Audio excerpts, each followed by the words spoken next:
Sports for me is, I say this respectfully. You see Jake Paul fight, right? Jake Paul. His name's Jake, and he demands your respect. No, he's a great fighter. Beat Anderson Silva, knocked him down. Yeah, he did. It's wild as fuck. I didn't see that. I thought that was the end, and it wasn't the end. This weekend. But like, you can't deny that the dude's fucking athletic as fuck. He's got chops for sure. But people size you up based on what they see was the first time. Yeah. So they see you as a Disney guy, and then they go, "You'll never be a fighter."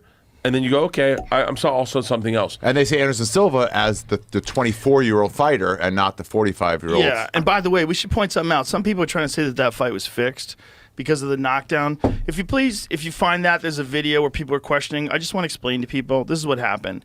Anderson moved forward to Jake Paul, and Jake Paul hit him with sort of a stepping jab and caught him right on the chin. And when he caught him on the chin, Anderson Silva was falling backwards, and then he leans away from the right hand, and he goes down. He tripped. And it looks like no. He was down from the punch, but it looks like the right hand doesn't connect, and it doesn't connect. But the left hand is what fucked him up. That dude hits fucking hard. And for anybody to say he doesn't hit hard because he's a YouTube star, if this guy was not a fucking YouTube star and he was some dude who went out there and flatlined Tyron Woodley with one punch and just knocked down Anderson Silva in the fucking 8th round, right? Drug it right there.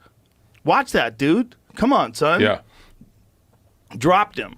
I mean, that is legit as fuck. Anybody says it's not legit is crazy. Like he cracked him. Look He's at a that. fighter. But He's got the gay back tattoo of a fighter. Dude, he can fight. He can fight. Is he the best in the world? No. But is he getting better with every fight? Yes. Is he a 25-year-old guy who's a legit athlete? He's 25? Yes. Here's the question. Here's the question, Joe. Isn't he? Is he 25? It's got to be. 24. What? Excuse me. He's 24. It, he's younger.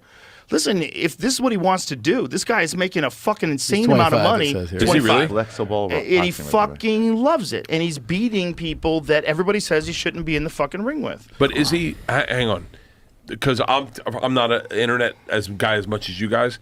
Is he making a ton of money? I don't know. I don't follow this shit. Well, you just asked me. He is on these fights. You know, it's his promotion to put this together. I don't know how successful it was, but that's my point. Hold on. That's my point. A lot of people watched it. I know that. I know a lot of people were talking about it online. What money is he making? Because Dana says he's not.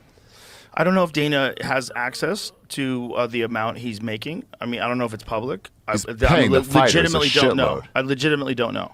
But from what I understand, he's the main seller of pay-per-view in these cards. And these cards are doing pretty well. So that means he's making some money. Making some money. You be the judge of how much money he's making. Look, it says he's made $40 million from his 3 fights in 2021. Well, there you go. He's made $40 million fighting.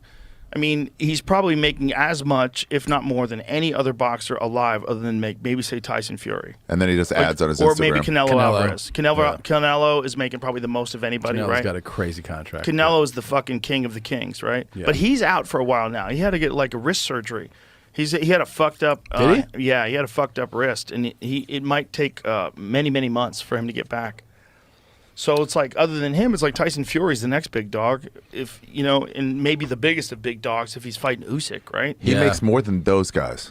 He makes more than all those guys? No, not more than, but in that range. Right, you got to say Canelo's number one. Fighting money. Canelo's number one because he's basically, people think he's, other than Bivol, who just beat him, but Bivol beat him in a weight class above his. He's the pound for pound. Most people think like the fact that the guy had the balls to go all the way up to 75 and not just knock out Kovalev, who was a former champion, but then take on Bivol, who's undefeated at the top of his game, and lose a decision to him. It's not even his weight class. Not even close. Yeah. No, I mean he's like really was at his prime at like 54. And he just can. He's so good. He can fight anywhere. Talking about Canelo? Yes, dude. Okay. Canelo's fucking phenomenal. So, I don't follow enough of this shit. So he's like probably the number one pay-per-view draw, along with Tyson Fury. I think Tyson Fury's like, whenever the heavyweights go, so does boxing. That's like an old saying. Yeah. And with Tyson Fury being the fucking king, he's so marketable and he's so extraordinary. Yeah. And his accomplishments, the fact that he beat Deontay Wilder, everybody gets knocked out by Deontay Wilder. Crazy. He's the only one who gets off the deck and beats him. Power punching is and fucking then stops insane. him in the third fight. I mean, dude, Tyson Fury's a fucking monster. One of the greatest heavyweights of all time. Yeah. Unquestionably. Doesn't get the credit for it, though, really. If he retires today, Tyson Fury goes down as one of the all-time greatest heavyweights. He deserves to be mentioned with Joe Louis and Mike Tyson. Like, what would happen if those guys get together? If he fought Lennox Lewis in his prime, he's in that level. Yeah. Wow. He's 6'9". so good. Because no one so cares about big. boxing as much anymore. It's not the case. It's just like there has to be like big fights. The UFC has big fights constantly. Yeah. Constantly. It's not as big as it was. It was the only game in town before, Boxing. and now it's UFC is the game in town. I remember Dana White telling me, and it seemed unreasonable. He goes, "I want to be bigger than the NFL," and I was like, "Good luck, bro." And he, by far, did it.